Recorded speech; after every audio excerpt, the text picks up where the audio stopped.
Assalamualaikum warahmatullahi wabarakatuh. Nama saya Aliyah Nida Nabilah, NPM 20110303886 dari Prodi Manajemen Pendidikan Islam, kelas F semester 2. Saya akan membahas tentang kenabian Muhammad di Mekah dan Madinah dan juga pola kebudayaan Islam pada masa Nabi. Yang pertama, Islam periode Mekah. Nabi diperintahkan untuk berdakwah secara terang-terangan setelah selama 3 tahun Nabi melakukan dakwah secara diam-diam. Kemudian, kaum Quraisy merasa terancam dengan berkembangnya dakwah Islam. Mereka berusaha menghalang-halangi dakwah Islam itu dengan berbagai cara, di antaranya dengan memutuskan hubungan antara kaum Muslim dan suku Quraisy. Mereka tidak berani untuk menyakiti Nabi karena ia mendapat perlindungan dari pamannya Abu Thalib yang sangat disegani kaum Quraisy. Namun sesudah itu, Abu Thalib dan Siti Khadijah meninggal dalam waktu hampir bersamaan, dan orang-orang Quraisy memandang bahwa Nabi sudah tanpa pelindung lagi, yang sangat disegani di kalangan kaum Quraisy. Dan kaum Quraisy yang menantang Nabi semakin keras mengganggu Rasulullah. Nabi akhirnya memilih untuk menyiarkan agama keluar dari Mekah, yaitu ke Taif. Namun, Nabi ditolak, bahkan mereka menyakitinya dengan melempar batu. Dengan berkali-kali dan berbagai cara kaum Quraisy Mekah berusaha menghalangi Nabi untuk berdakwah. Sampai Nabi ditawari dengan harta, tahta, dan wanita, asal Nabi menghentikan dakwahnya. Semua tawaran tersebut ditolak mentah-mentah. Dalam keadaan yang terjepit ini, Allah memperkenankan Nabi untuk menghadap Allah langsung dengan memperjalankan Nabi dari Masjidil Haram ke Masjidil Aqsa, selanjutnya ke Sidrah al-Muntaha. Peristiwa ini dikenal dengan Isra Mi'raj.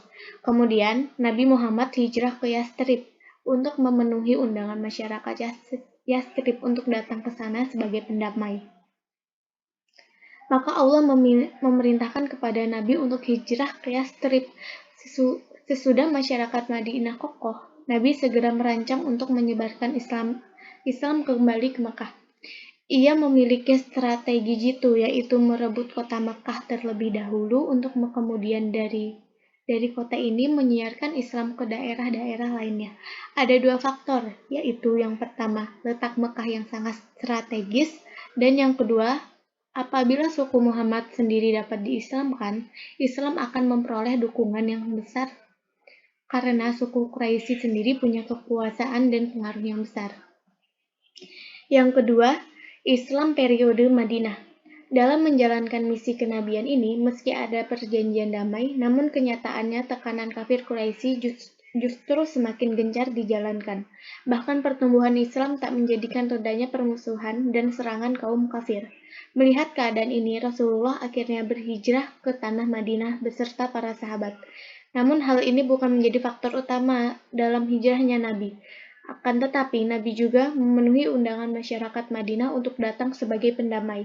Peristiwa hijrah ini tercatat sebagai salah satu lembaran terpenting dalam peradaban Islam di Madinah. Dengan pindah ke Madinah, Nabi berhasil meletakkan dasar-dasar kemasyarakatan Islam sebagai berikut. Yang pertama, mendirikan masjid sebagai tempat bertemu dan berkumpul di samping sebagai untuk beribadah. Masjid sangat berperan penting dalam mempersatukan umat yang terdiri berbagai suku. Bahkan dalam pendiriannya, Nabi terjun langsung bersama para pengikutnya. Kedua, mempersaudarakan antara kaum muslim, baik antara muhajirin ataupun muhajirin dengan ansor. Ketiga, membuat perjanjian untuk saling bekerja sama dan saling membantu antara kaum muslim dan non-muslim. Perjanjian ini dikenal dengan Piagam Madinah. Dasar politik Madinah adalah keadilan yang harus dikerjakan tanpa pandang bulu.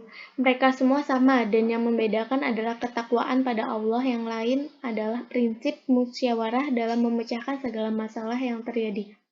Satu hal yang tak kalah penting adalah ketika Nabi beserta rombongan kaum muslim ingin melaksanakan ibadah haji di Mekah. Beliau dicegah oleh kaum kafir Quraisy. Akhirnya, terjadi perjanjian yang dinamakan Perjanjian Hudaybiyah. Pengaruh perjanjian Hudaybiyah membuat peluang besar dalam memasyarakatkan agama Islam di luar Madinah dan Mekah. Dalam peristiwa Fathu Makkah Nabi dan sahabatnya yang berjumlah lebih dari 10.000 orang memasuki kota Mekah tanpa adanya sebuah perlawanan. Seruan Nabi kepada penduduk sana adalah jika mereka berdiam diri di rumah masing-masing atau berlindung di Ka'bah atau di rumah pemimpin mereka, maka mereka diberi jaminan keamanan oleh Allah dan Rasul-Nya.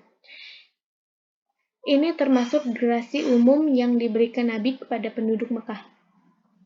Pemerintahan yang dibentuk Nabi di Madinah sangatlah prinsipil. Nabi Muhammad sebagai pelaksana, namun juga tidak mengabaikan kedaulatan rakyatnya. Pemerintahannya bersifat republik, bukan monarki. Negara Islam yang dikepalai Muhammad memberi kebebasan kemerdekaan individu, beragam, dan hak sosial sebagai warga negara. Oleh karena itu, para ahli menyebutnya sebagai Islamic State. Dengan demikian, pemerintahan Nabi memiliki sebuah institusi yang berdaulat. Nabi Muhammad tidak hanya sebagai kepala negara, tapi juga kepala angkatan perang, serta sebagai seorang hakim pengadilan.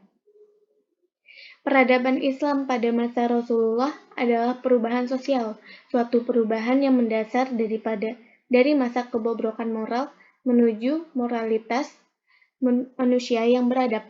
Peradaban pada masa Rasulullah dilandasi dengan asas-asas yang diciptakan sendiri oleh Rasulullah di bawah bimbingan wahyu, yaitu Islam.